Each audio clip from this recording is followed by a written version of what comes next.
Welcome back to another episode of the Success Times Happiness podcast. I'm your host, Richard Thompson. Today, I'm joined by Nikki Fodgen-Moore, high-performance strategist, global keynote speaker, and author of Radical Self-Belief.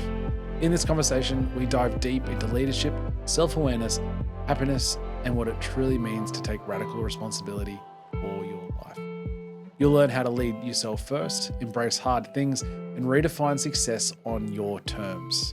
Whether you're leading a team or your family, this conversation is for you. All right, let's get into it. I do believe that the value of success, there's a couple of really key ingredients.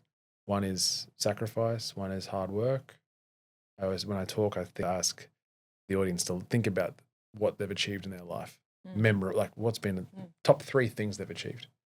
And then you go, well, I guarantee those 3 things that you've thought of required sacrifice, required hard work or discipline, and required a team in some level. Could be kids, anything, right? Yeah. So then you reverse engineer that and you think, I need it to be challenging. I need it to be hard. I have this whole bit about changing your perspective of hard work.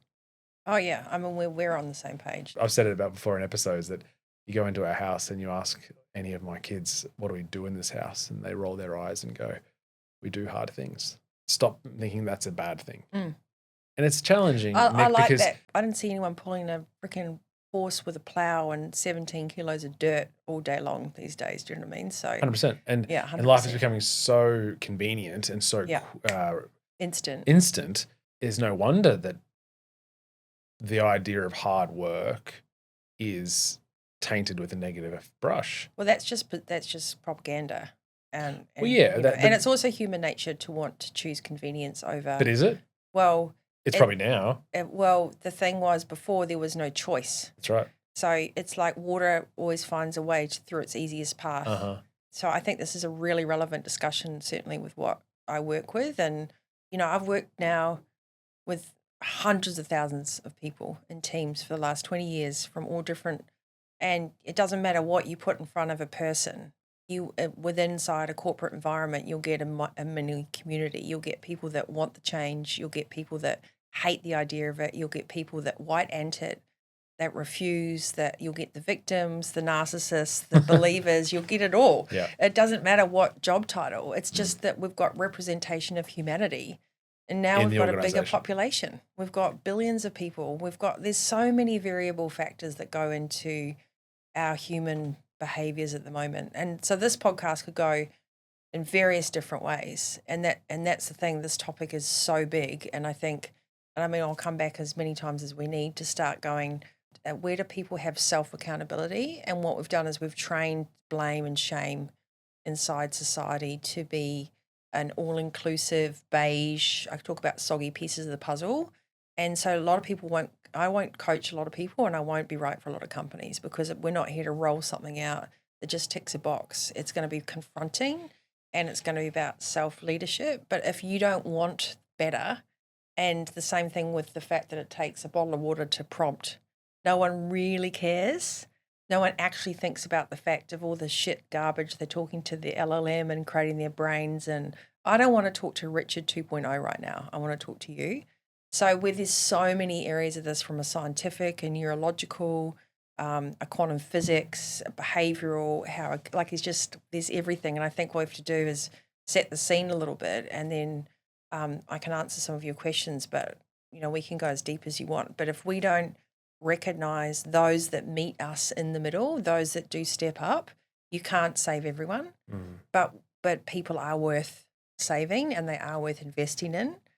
But there has to be quid pro quo, because you can try and drag your team through accountability exercise, well-being things. You can give them the best and the best of the best, but if they're not willing to utilize those tools and to lean into that work for the betterment of a better life and to use their skills, then that's actually on that person too.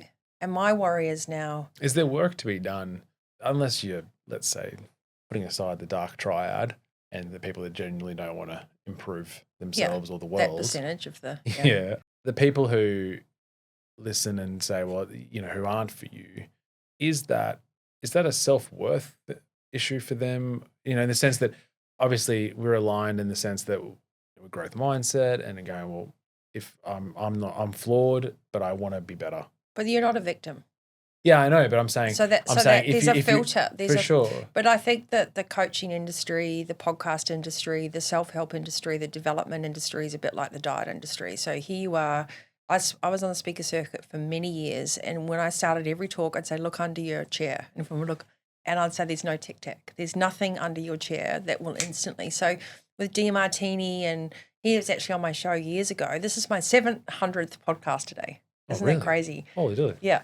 And when I had John DiMartini, I was watching a lot of the different things. They're the same people going to the same development courses. And a lot of people that come and work with me now have spent hundreds of thousands of dollars with Tony Robbins, and you kind of evolve.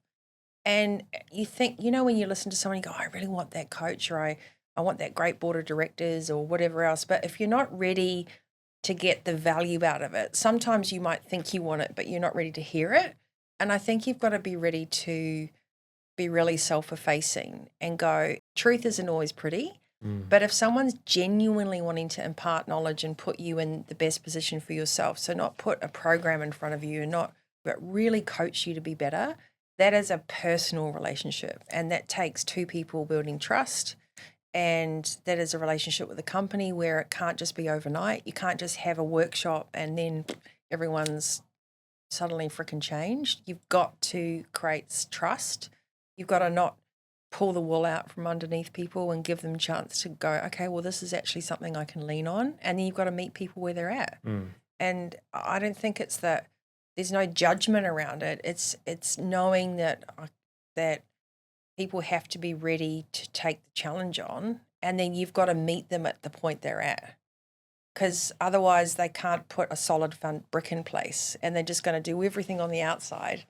When someone says, I've read your book, Richard, overnight, it was awesome. Or Atomic Habits, or like all the books, they're like, yeah, I read it overnight. And I'm like, well, that's pointless because you haven't really done any stuff in it. Yeah. Have you applied it? And so we're in a consumption society where we consume, we listen, we get inspired, we go, yeah. And I'd say none of that matters unless you take one thing away from today. And what's one thing that you can do from today? And so, to me, Arnold Schwarzenegger and all these different people that I've grown up with for years, they always commit to follow through. So if you can follow through, even if it's relevant to you, you might not want to be a dad that's in a hyper-productive, extraordinarily educational. You might just want to go, I just want to spend more time with my kids and make sure they play outside.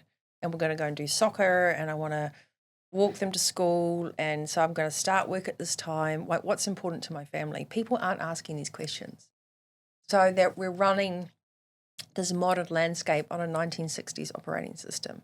So unless the individual that wants the help can be prepared to reframe how they operate and the perspective they come from, the training program won't work. And the thing about athletes that we spoke about before, the Lanes and the Emma Snowsills, and I've been so fortunate to be around so many high performers, is the reason they get to that is because they're willing to do the work, and they stumble and they have to look at themselves, because when you're at the top of the mountain, there isn't anyone else around you. You've got to be self-sufficient.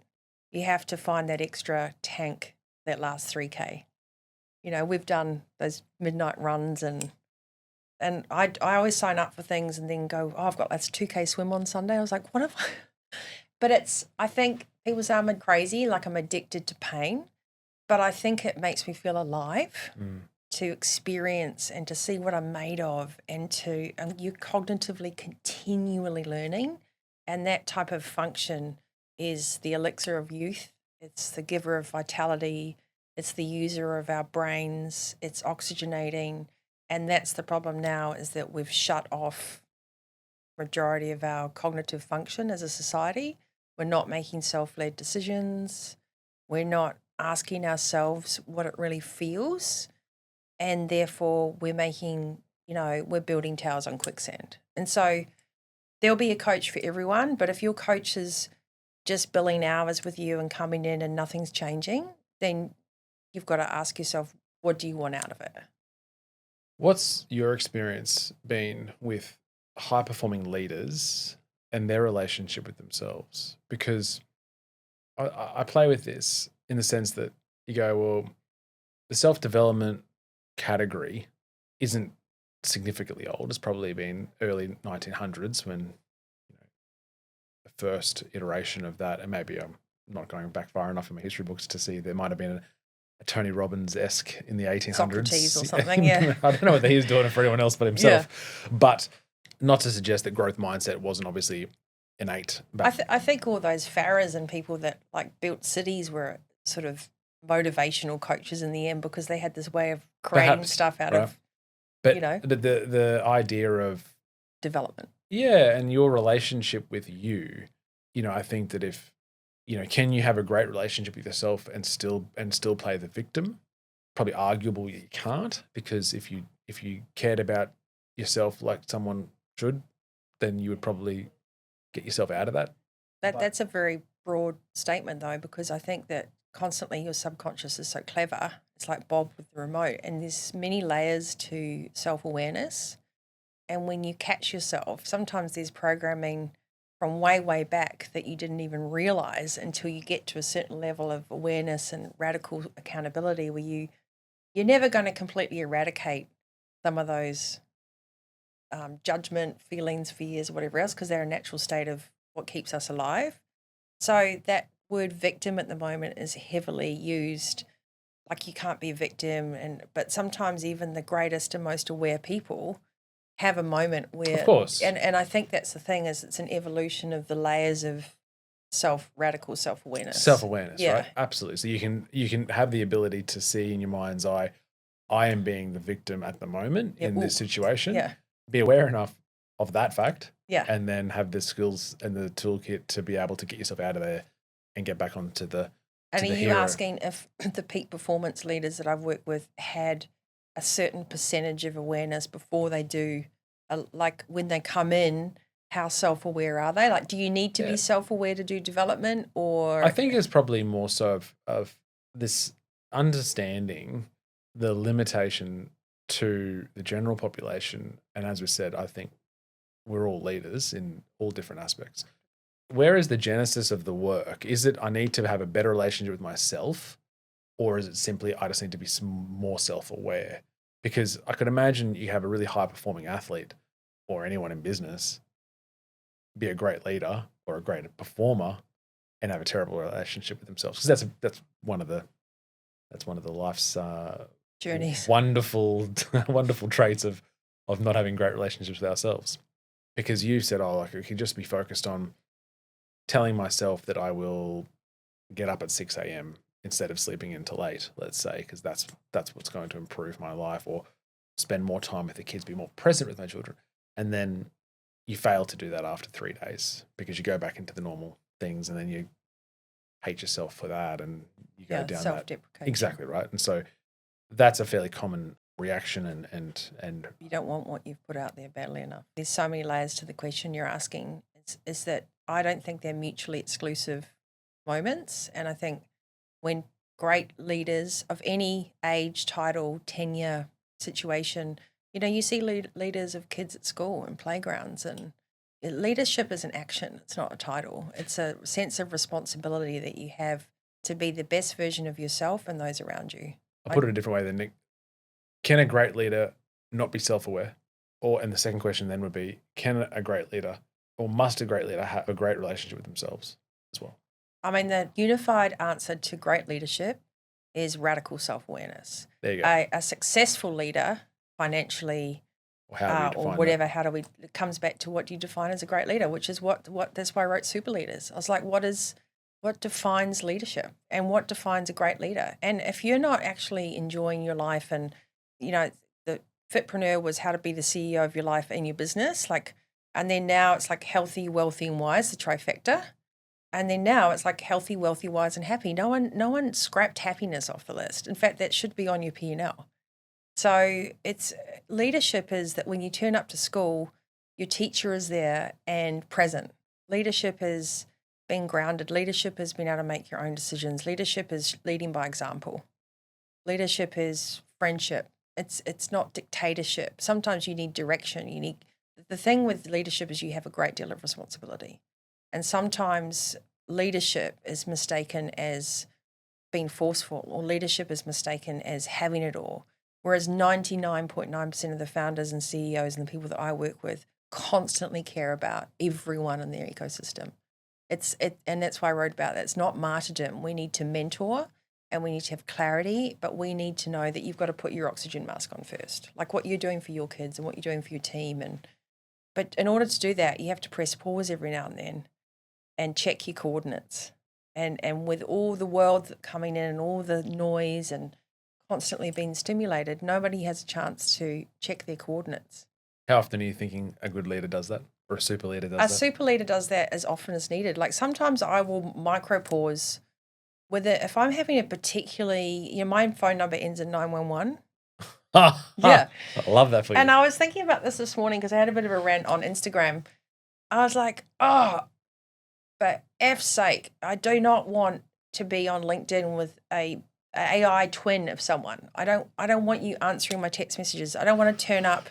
I don't care. I get all the back end stuff by that, but individually, the leaders that I talk to want to pick up the phone and have real conversations, and it will not effectively help your mental health. It will not help you on a cellular level dealing with the digital solutions. In fact, we've got I think it's $975 billion issue. When I first wrote Radical Self-Belief, How to Deal with Overwhelm, I think it was sitting at $375 billion that was being thrown at stress and overwhelm. Now we've tripled that. We've got more productivity tools. We have more opportunities to spend time with our kids. We have everything at our fingertips, but we keep making the same mistakes. And we're using convenience over conscious decisions. And a great leader makes conscious decisions. A great leader says, hold on, let me think about that for a second and go, what's the decision-making matrix that this is good for the business, good for us, good for the greater, all these things. That leadership is the ability to create space. It's the ability to pause, to not fill every gap, and to hold an arena for a bigger vision than an immediate reaction. And so leadership is someone in a police officer in a split second having to make a decision, or a footballer going, I can't pass back. Leadership happens every single day. Leadership is where someone puts their supermarket trolley. So when you're really in tune, it's how you walk past a tree, and like everything has a place. And that level of attunement, when you first start tapping into it, can become extremely overwhelming, a little bit disorientating, but then you've got to find a rhythm and a frequency where the outside world continues, but you've got this moat. I call it the energetic moat. So there's you and there's this little moat. And to get to your energy, there's a moat. And that's your responsibility as a leader, as a father, that you're not swatting your kids off or whatever else. You've gone, okay, great, let me get in the door, put my stuff down, tell me about your day.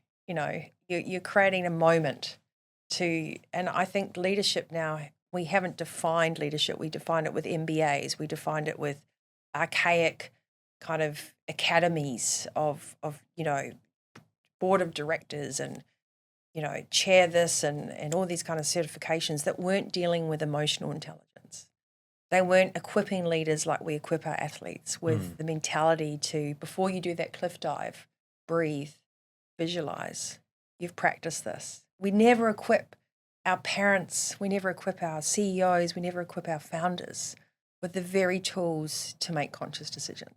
And that's the exciting part of the work I do, is going, well, we all deserve those abilities, we all deserve the opportunity, but we need to support our founders, our CEOs, our parents, the people that are taking all the responsibility, because companies are the new community and they carry all the load. So they deserve that support. I love that. The biggest problem that I've personally faced around this aspect, because I love the idea of the moat, all right? I love that, and I love that in someone who's, I would like to think I'm very conscious of my own awareness, know when I'm nailing that, know when I'm in control, I'm making conscious decisions, I'm being present, and probably presence, that moat is the genesis. It's not a barrier. You're not being offensive. It's being present in what you do at this given moment. Exactly. And, on a very boring tangent, we had our insurer in a few months ago. And the insurers were going, how do you dare call us boring. But they sort of said, as a lawyer, and this is very on the tools, but it's not. There is a connection between this story and life. Generally, I promise. Bear with me. They say ideally you get a file, matter that you've got, you work on that. You know, your desk is clear. That's all you've got to deal with. You finish the job. I've never had that. Yeah. You finish the job that you have to do today on this. Yep. Close the file. You put it away. You get the next one out. And you're like, that's great in some fanciful world that you live in. But the reality is there's 100 files on the desk. There's phones calling in, people coming in, interrupting, fires everywhere, phone calls, daycare calls or your mum calls. Or like, it's just not reality. No. You get this whole moat position or this presence and you go, okay, well, today I'm going to drop the bags and have that conversation with the kids, how your day was, and be super present there. You can do that. And I think that, like, when you go on holidays, people reflect and get a recalibration because they've taken an enormous amount of those balls in the air away from their current present moment. And that's why they go, I want to get fit, or otherwise, or New Year's, Christmas is New Year, there's a change because it's resolution. Like, yeah, so I want to run every day. And it's like, yeah, well, that's good. But once you put the balls back into this it's like jar, a bouncy castle. Yeah. You're going to go back to the fact that you can't handle that. But if you start, you'll realize what I feel. And you think about this, as you said, as a community in the business. If everyone has this, we become incredibly powerful individually. But then the type A person and the incredible astronauts we have here at work, and people generally will go, it's like a superpower. It is a superpower. And then you go, I'm operating on a different level. I could do a lot more with this. Well, there you go. And then but then that seems to be, Nick, that you have to have a real self-control to say no more. Oh my goodness. Well, I mean, we've got, how much time do we have? I didn't even know we'd started recording, by the way, but. Hey team, just popping in to say thanks for listening. If you're enjoying the episode, please take a second to like or follow the show and share it with a friend. It's the best way to help us grow and keep bringing you more great content. All right, let's get back into it. Let's contain 2 valuable points that you just spoke about. Number one, everybody can learn. Let's call it the moat. Mm-hmm. But no, I use that term because I do a lot of visual drawings and things for clients, and I always put them in the center of little stick figures or whatever. So it can happen on a micro moment. So anyone listening to this right now, we don't want to have to go, when you get to the end, I'm going to tell you all the trips. It's more like all you need to do actually is the most important tool that everybody has access to, and it's free. It's breath. The fastest way to reset your nervous system, to self-regulate, to create the moat, to reorganize, is to be a sniper in your life. And all you need to do, and you can do it with us now, is I always say uncross your legs and everything when you're doing this. Even if you've got a difficult question that you need to answer, you just breathe in and you just listen to your breath and you concentrate on your breath and you just exhale. While you're breathing in and holding it and exhaling, I guarantee you can't think about anything because you're trying to think about that breath.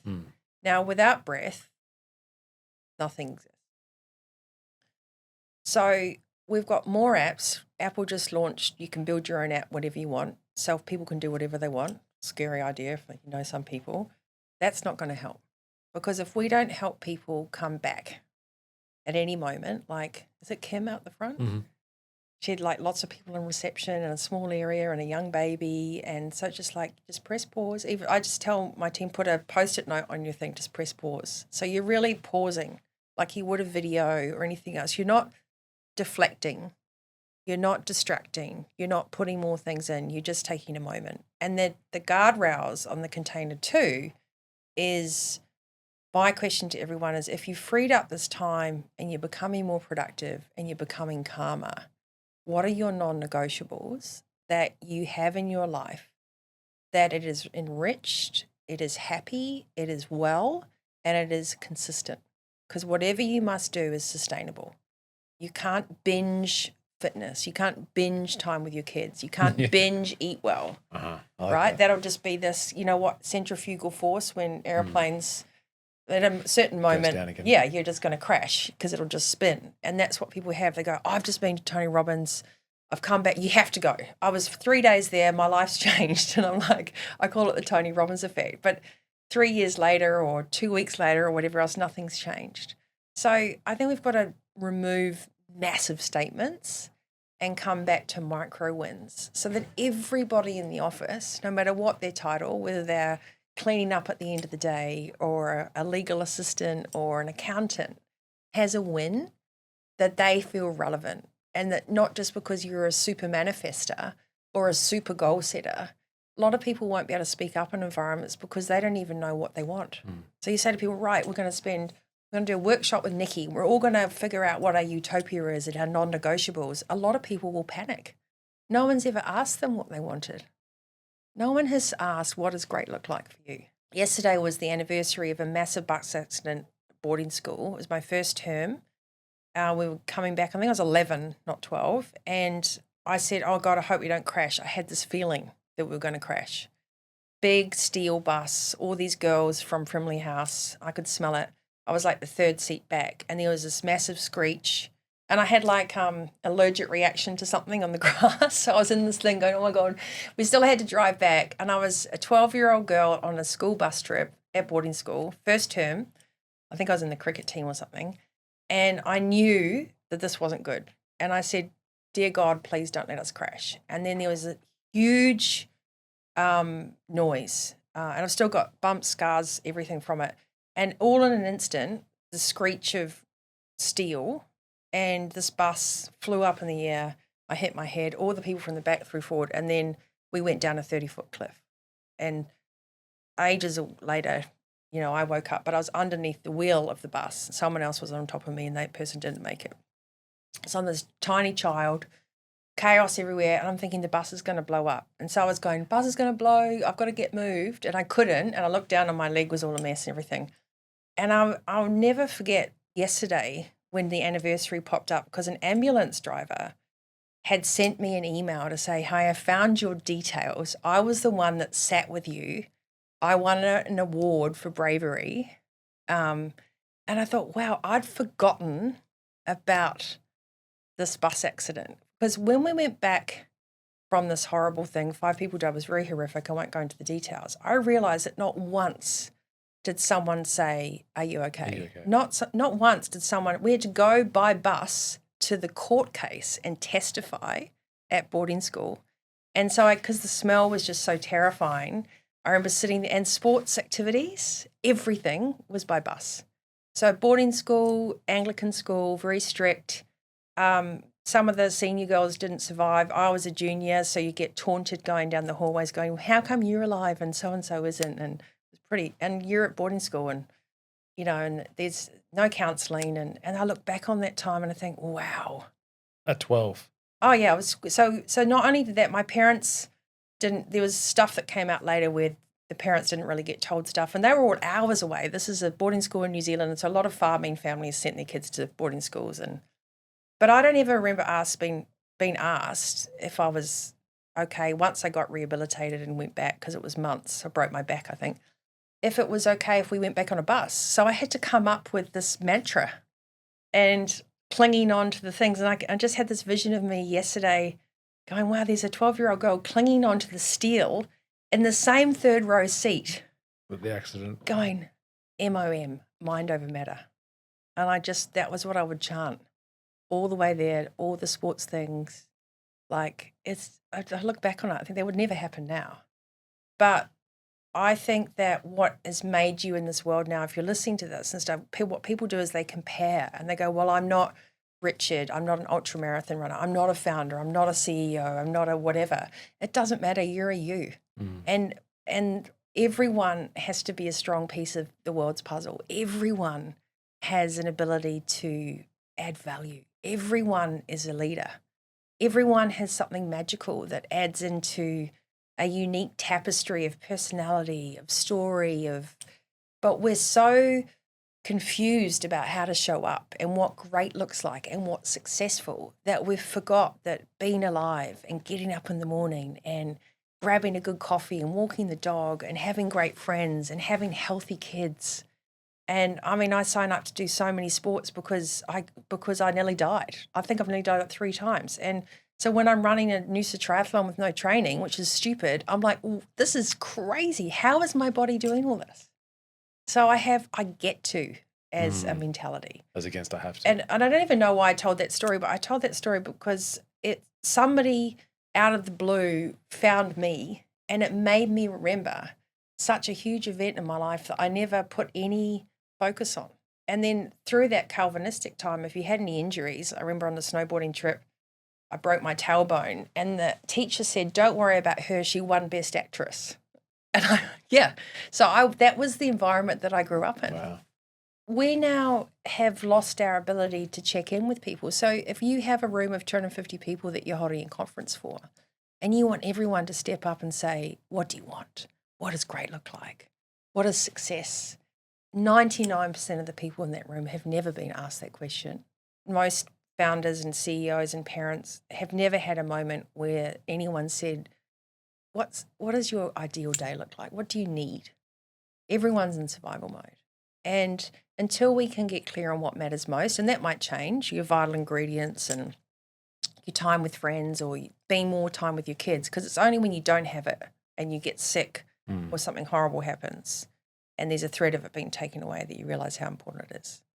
So success and great leadership and being a super leader and having super teams and all that stuff, if you can't define what that looks like, and you can't define what an elixir of the ability to get to do something and reframe hard with opportunity and possibility and reward and cognitive use and self-leadership and skills, tinkering in garages, learning something, things that fulfill, that's where I think we need to put our energy back to, and allowing people to understand that it's okay not to have the answer for that right now, because it's kind of no one's been asked. They've just been told, you love McDonald's and you want to have this car and you must have the latest iPhone, and, it's like push, push, push, push, push. So there's this consumerism rather than the moat to go, well, hold on a second, I'm not sure that fits for me and it's okay. How do you calibrate or manage the two concepts of being in leadership, I guess, as well as outside of it? The idea you sort of touched on there is to see the small wins and enjoy the moments that we have at the moment, that we have presently, yet to be also driven to succeed, or driven to have more, do more, be more. Exactly. It's not dirty ambition is not gross. Ambition at the cost of your happiness, ambition at the cost of someone else. If the ambition causes the happiness or creates the happiness or adds to the happiness, presumably it's not mutually exclusive. You can enjoy, I think for a long time, for me personally at least, and I probably still juggle with this as a concept. If I genuinely loved every aspect of my life presently, would I be so driven to go and achieve, to make something different in this current life, in this moment that I have? Is that a self-reflecting question? Yeah, I guess so. But it's also, and therefore I try not to think too hard because I am very, very driven. Why can't you appreciate where you're at but still have vision for the future? Why are they mutually exclusive? Well, that's what I'm asking. Well, I think it's in a DNA though, because I think like if you're a born creator or an architect, it comes back to human design. Have you ever done your human design? No. Oh, so you've got to do human design. You need to know your birth date and the time you were born. And the other thing that's good to marry with that is Katarina Kern created Deep Sphere, which is a neuroscience profiling. I put all my clients through it. It's fantastic. It's not behavioral profiling. It's neuroscience profiling. Mm-hmm. So you've got to understand the type of person you are and have radical self-acceptance. And some people just want to come in and do a job, clock in, clock out, go to the footy game on the weekend, and we need all types of people. But I know what you're relating to, which is we kind of feel guilty for always striving. I'm never going to not be creating something. I've radically accepted myself now. And I'm like, oh, I wish I got the memo earlier. Because a lot of the fight that I had in being me was trying to fit in with everyone else not being me. So I didn't really fit the mold. But what a shame, because I've really wasted a lot of energy, talent, collaboration, and opportunity by pulling myself back because it wasn't, because of these weird limiting beliefs and expectations and orientations that are handed down to us. So you're just having a totally free question of, do you radically accept yourself as you are? Does not mean that you don't accept the life you have now.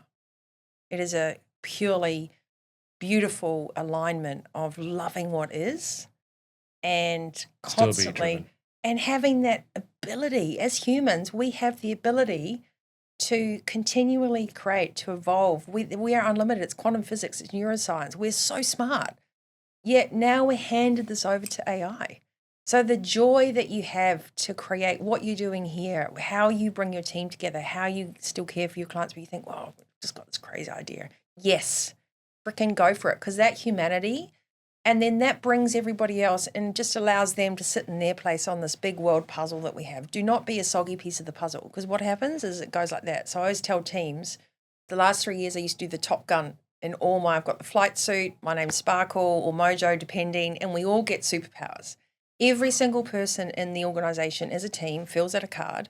What's one odd story I'll let go of? What am I going to replace it with? What's my superpower? And that's their core sign.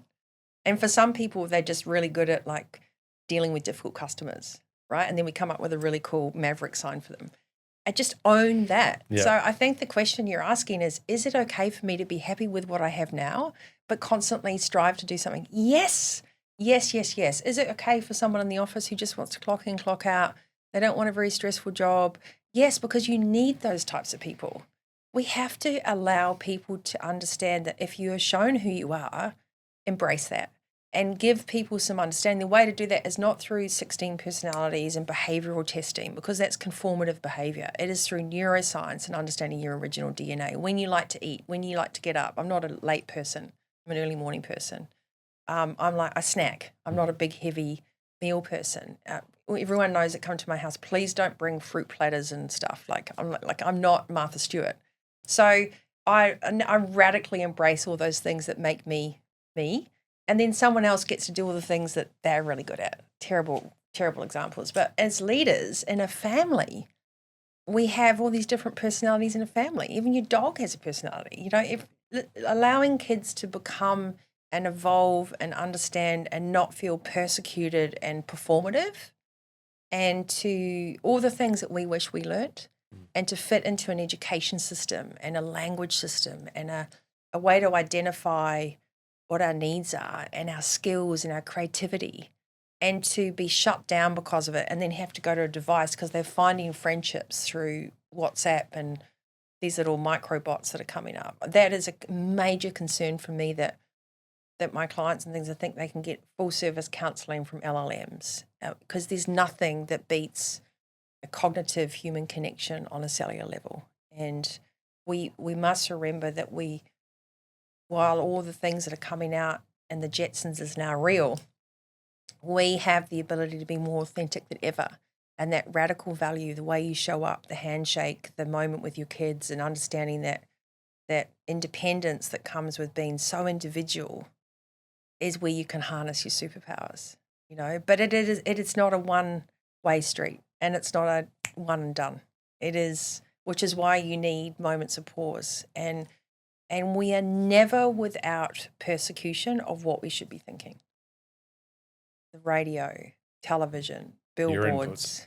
You're constantly being yelled at, being computed at, told, advised, sold to, mesmerized. Always, I think, principally always sold to. Yeah. For the Gen Zs listening, the Jetsons is a cartoon. Look it up, you'll figure it out.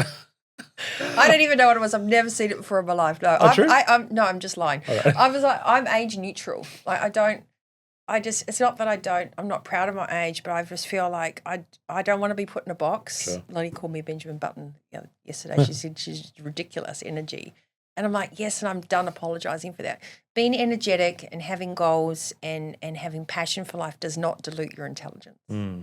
And we've got to stop telling people they have to turn up serious to be made to be like, lower your voice a little bit. How do we inspire the team for being their authentic self and being who they are when forever and a day society demands the individual to conform?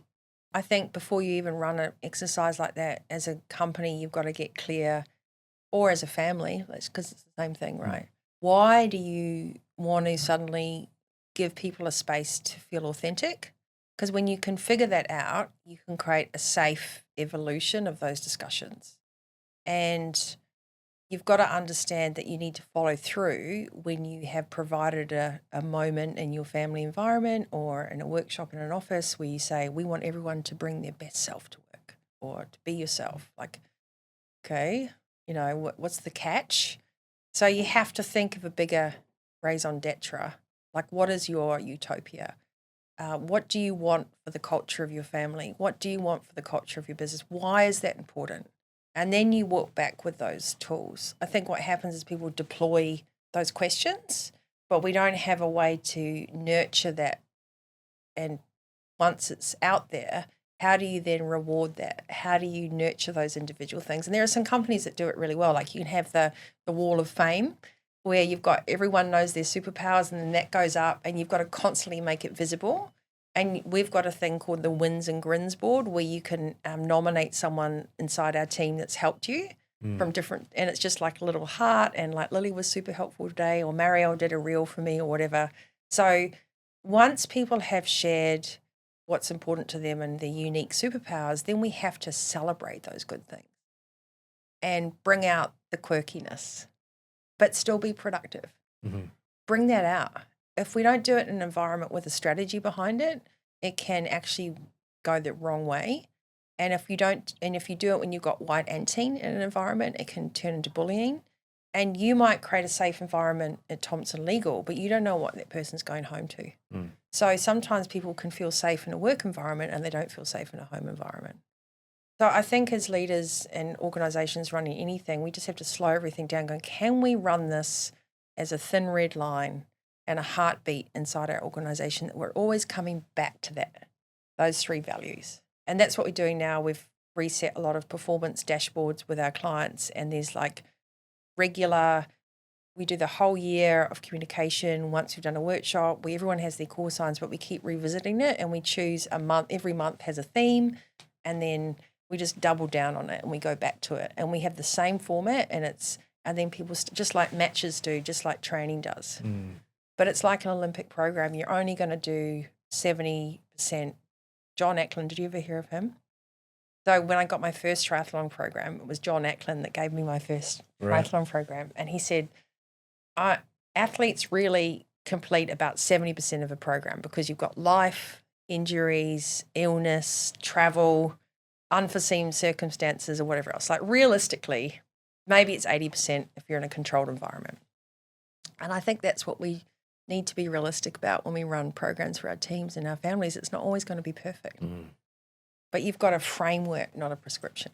So what would be one thing that leaders, and as we said, we think very much prescribe to the idea that everyone's a leader in their own lives. What is one thing we can be? How do we be better? Put happiness on your P&L. I like that. Like you said to me today, how's your morning? My dad always used to go extra, and if I extra. Could, yeah, like because I love that. You can speak to those that are got over, but you can't, God, I miss him. He was just such a cool, just a hardworking, that's where I got my grit from, just super hardworking. But the tangibility of his grit was palpable and joy. Like I am like a Labrador. And so maybe it's because I've had so many accidents and seen a lot of negative things and been through a lot, but I don't believe you need harsh conditions to find happiness. I believe that it's our easiest pathway to success. And if happiness isn't a measurable on your company P&L, it's a prerequisite for all the businesses I work with now. We've got a way of measuring it. But if it's not on your family one, like have a sticky thing before you go out the front door with the happy thing, or I've got the POP jar, which is positive on purpose. You put a Post-it note with a jar, everyone puts something they like, and at dinner time you read it out. Doesn't cost anything. Love it. It's great ideas. Who follows through and does it? So it takes leadership to cement. So as a leader, if you want one thing to happen that would change your productivity, your profit, your people and purpose, happiness is that one indicator because you can put whatever you want in place now. We've got AI agents. Our SaaS business is massive. We can't keep up.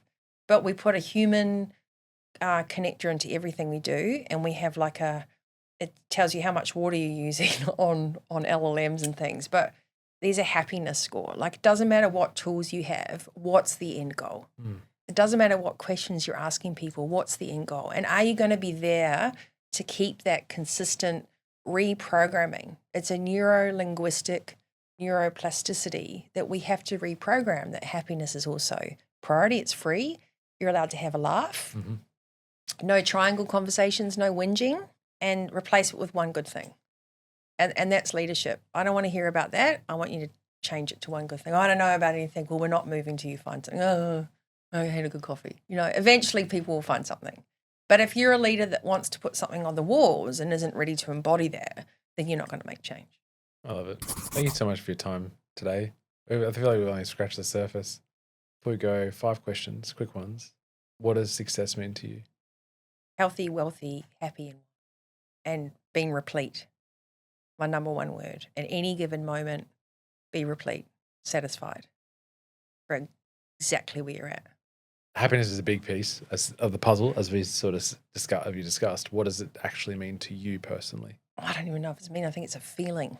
Like it's a richness. It's a vibration. It's this playfulness that I have. It's hugging my dog. It's loving hard. It's the palm trees. It's like I'm going to do this stupid ocean swim on Sunday, and I'm like, what have I signed up for? And I'm like, oh, I'm such a Labrador. It is, and I have a very, very stressful, highly strategic, incredibly intellectually demanding job, and I love it. And it challenges me, and that responsibility and the care that I have for my clients gives me great joy and happiness too. It's so etheric for me and so necessary for my existence. It's part of my oxygen for sure. I love that so much. And I can feel that as soon as you walked in, right? So if I could take anything away from that, is certainly the happiness piece. Can I just say there's a caveat to that? That doesn't mean that I'm sitting there and life isn't hard.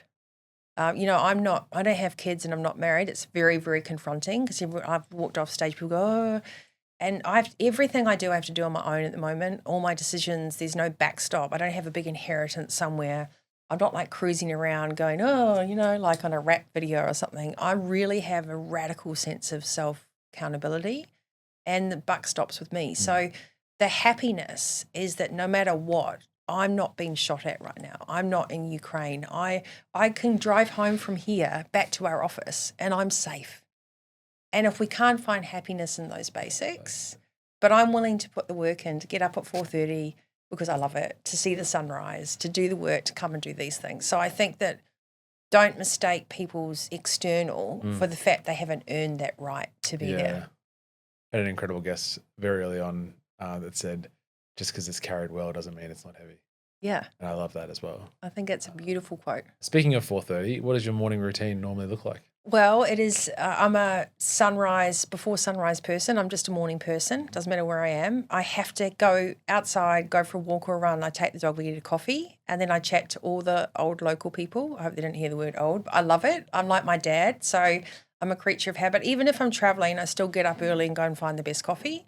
And then I work early, so I work with different time zones. So I work best in the morning. So I've always done a couple of hours work before 7:30, and that's just part of my best time. Or I've done an early strategy call or worked on something that needs prep and brain power, and then I run my day a little bit different. So, and sometimes we've been working long days, but mornings for me are no one gets access to me before a certain time. It's actually blocked out, and I don't let people come on my walks or anything. So even team.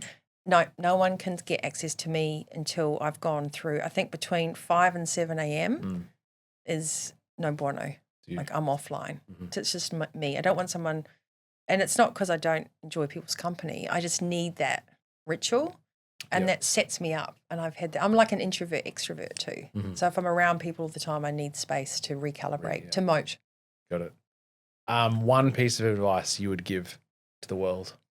I think that this is going to sound so cliche because there's so many pieces of advice. I get that. We're compiling a book. But I think gratitude, because if you come from that place, even when you're in the most frightening of circumstances, and we've all been in moments and we've seen moments, that has something on a DNA level that enables you to look differently, to solve problems differently, to reduce the element of fear, to come from a position of neutrality at the very least, but it removes lack.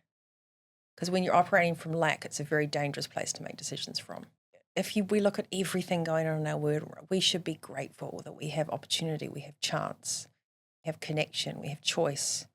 I would say that's my biggest piece of advice. So whatever you're going through, whatever size of business, whatever you're doing, come back and go, wow, look at this. This is amazing. And 90% of the people listening to this will be in very grateful positions, will be very lucky because they're probably, got a basic human need of significant, the other basic human need of being safe. You hit the nail on the head for sure. I had the opportunity to interview Sean Turnell, who was the Australian economist that went to Burma and was incarcerated for helping the Democratic Party. He was arrested when the government was overthrown, and he was put into isolation in jail with no sunlight and no explanation, no contact to Australia or his wife or his consular or anything for 6 months. Ultimate prison. Right? And when you talk about safety and deprivation of safety and food, he had very insignificant. So he was wiped out, erased. Gone. Yeah. Without any timeline. And 6 months is a very long time to be in a dark room without any sunlight, with no calibration of day or light. Don't know. He immediately found gratitude because that's all he had. Yeah. All he had. Biggest currency. So you go, well, if he effectively, a number of Maslow's hierarchy of needs, he had a very little left, right? But he found a place of gratitude. It's to say, then took that lesson to go, well, if we have a choice of gratitude, it means we're not there.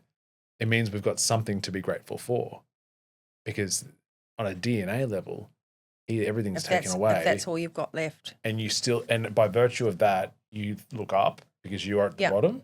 Then if you have the opportunity to look down, it means you're in a privileged position. Yeah, because that's your basic. That's right.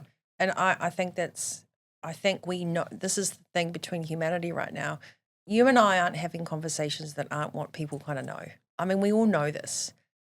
The radical super leadership is, as an individual, applying this knowledge and stop using excuses for the free things that are available to us at any given time. Yeah. And I'm deeply flawed and I play victim. But why is that flawed though? I think it's just not flawed, humanity, right? But I just don't want to come across as a preacher to say, I practice gratitude and nothing impacts me. But it's like everything impacts me. Everything impacts me too. But it's the ability to pick yourself up and go, all right, let's recalibrate back onto that hero's path rather than staying in the victim position. The other thing, I always use this Roger Federer analogy in some of my stuff, which is when you get to the top, the tennis balls don't come slower. They're not going, I'll just pop this over. Like the higher you rise emotionally, mentally, physically, financially, whatever else, it doesn't mean that you get to kind of sit, have pina coladas. All of a sudden, you've actually got the world you manifested. So you have to learn how to manage that. And that's the privilege and the purpose. That doesn't mean it's less difficult. It just means you have to be more precise. And that precision is a delicate minutia of, that's why they get rugby players to do ballet. So emotionally, we have to go, this is not about perfect. Like, I am the least preachy person you will meet. I'm just about, let's get amongst it. But I've had to find, when people ask me these questions, I just want to practice what I preach. So these are the tools that I use. And I wish that I stopped apologizing for that perspective, to try and fit in with everybody else that decided to be grumpy and restrictive and offended by anything that was, not acceptable. Yeah. With AI and everything else, I think we owe it to ourselves to create genuine connections and to be imperfect. Because all those edges then create something perfect. But if we're all soggy, perfect pieces, they don't stick together. But puzzles aren't perfect pieces, are they? They're all kind of weirdly shaped, and then they make this masterpiece. And that's what we need in this world, all these imperfections. I love it. And then finally is our fast five, which hasn't been fast at all. Sorry, it can't be fast with us too. Someone that you know who you think would be a great guest for the show. Ooh, Ros White. Oh, I already had Roz. We already had Roz very early on. Oh, did you? Okay, Within the first thing, I think first 10 episodes. Oh, okay. It was an incredible episode. Okay, then I would say Mark Matthews. Okay. Years ago, I did this thing with Body Science. Hi, Greg. Thank you. And I got the names of Richie and some other guys. It was so funny. I think I've still got that clip somewhere. And Mark Matthews, there's an image. I'll send it to you. We're all laughing our heads off. But he's just a guy that follows through, takes his craft seriously. And, you know, he just came top of mind. So there you go. Big wave surfer, great speaker, really good, doubled down, done the work, and just I think would add a radical conversation to the show. Nikki, this has been a wonderful chat. I really appreciate your time, and hopefully we can do it again soon. Well, you'll be a guest on Super Leaders, Yes, and you get to wear the T-shirt. I can't wait. Thank you so much. That was another episode of the Success Times Happiness podcast. Next time you're up before the sunrise, chasing a goal, or simply pressing pause to take a breath, turn to the person next to you and tell them all about the show. It really means a lot. A huge thanks to Nikki for sharing her wisdom on radical self-leadership and the power of happiness with such honesty and energy. If today's conversation inspired you, please subscribe, leave a comment, or share it with someone who needs to hear it. It really means a lot. Until next time, peace.